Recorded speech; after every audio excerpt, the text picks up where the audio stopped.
Salut, c'est Trado, content de vous retrouver pour le format investir en silver, en palladium et en platine pour le long terme. On va commencer par les actualités que j'ai trouvées pour vous. Première actualité, ça concerne l'argent donc, et voilà ce que l'on peut trouver dans cet article qui reprend les choses à partir d'une réalité qui est le positionnement des institutionnels. Alors il y a les mouvements de court terme, les mouvements de moyen terme, et puis il y a le positionnement de long terme des institutionnels, et à cet égard, il y a très peu d'ambiguïté. Je vous en ai déjà parlé ce week-end. Pensez à éventuellement regarder la mise à jour tous les samedis, mais regardez ça, c'est le positionnement en silver, donc en argent métal des institutionnels. Vous voyez qu'on est très largement en position acheteuse.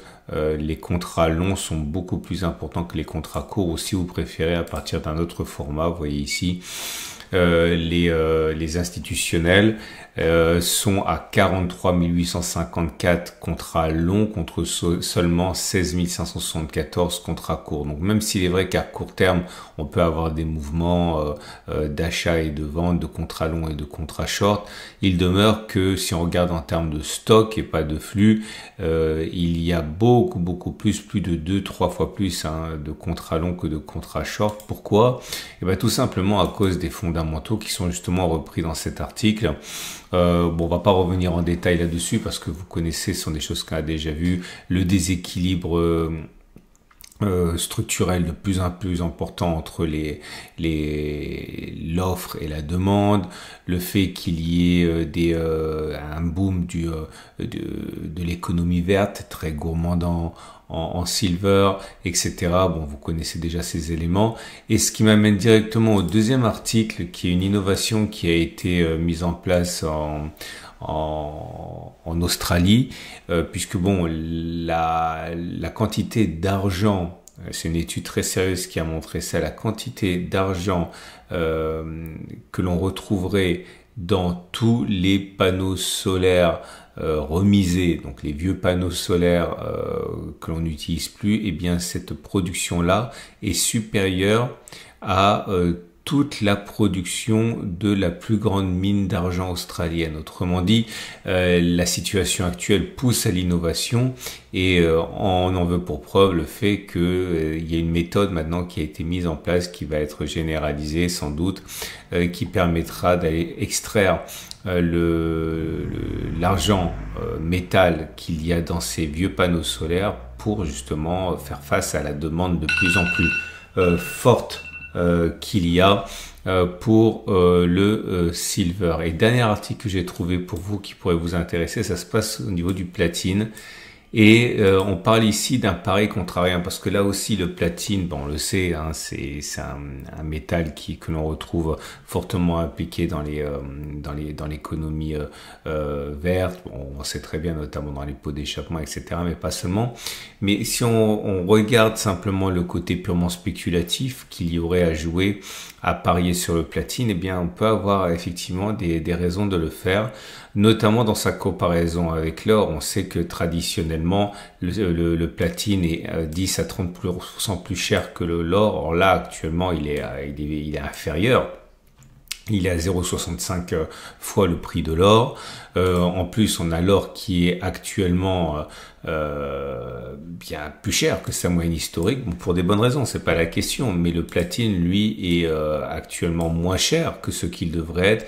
Bref, on a plein d'éléments comme ça qui pourraient inciter à entreprendre un pari contrarien sur le platine, parce que tout simplement, non seulement le caractère fondamental de l'investissement en platine est là, mais il y a aussi cet aspect purement, bon, c'est un gros mot, mais de trading qui pourrait militer dans le sens d'un positionnement à la hausse sur le platine. Voilà.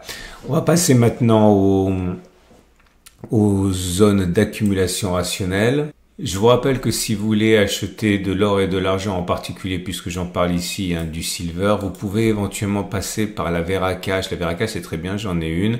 Et vous pouvez acheter de l'argent et le mettre donc sur votre Veracash, et ensuite eh bien tout simplement votre pouvoir d'achat évolue au gré des cours. C'est-à-dire que si vous pensez qu'à long terme l'argent est un excellent placement, qu'il pourrait prendre 10, 20, 30, 40, 50%, eh bien justement en le mettant sur votre carte Veracash, qui est en fait un compte adossé à une Mastercard classique, eh bien vous pourrez tout simplement dépenser cet argent, ce qui enlève la difficulté qu'il y a par exemple lorsqu'on est confronté à l'achat de pièces ou de lingots, qu'on ne sait pas trop quoi en faire. Et bien là, c'est directement remonétisé à travers votre carte de paiement. J'ai vraiment regardé cette solution. C'est une solution qui est très très très judicieuse et qui pourrait vous intéresser. Vous avez un lien en dessous de la vidéo pour découvrir Veracash, dont je suis moi-même client. On passe donc aux zones d'accumulation rationnelle.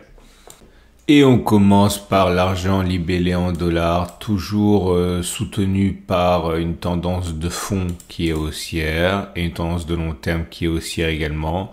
La zone d'accumulation rationnelle, c'est 36-35 $. Je vous rappelle que dans ma façon de faire, il y a l'idée qu'on peut accumuler en deux phases. D'une part en DCA, c'est-à-dire à intervalles réguliers, plus sur les zones d'accumulation rationnelle lorsqu'il y a des consolidations pour faire en fait les soldes. Donc on peut envisager de faire par exemple 80%, 20% tous les mois, ou 90-10, c'est vous qui voyez, mais en tout cas on est toujours suspendu au-dessus de la zone d'accumulation rationnelle des 36-35 $. Pour l'argent libellé en euros, c'est la même chose. La tendance de long terme est toujours bien ancrée à la hausse, puisqu'on est au-dessus de la moyenne mobile à 200. La moyenne mobile à 50 périodes peine à retenir les cours, mais on est toujours au-dessus. Donc la tendance de fond est haussière, la tendance est long terme est haussière. Et la zone d'accumulation rationnelle, c'est 31-30 € pour l'argent libellé en euros.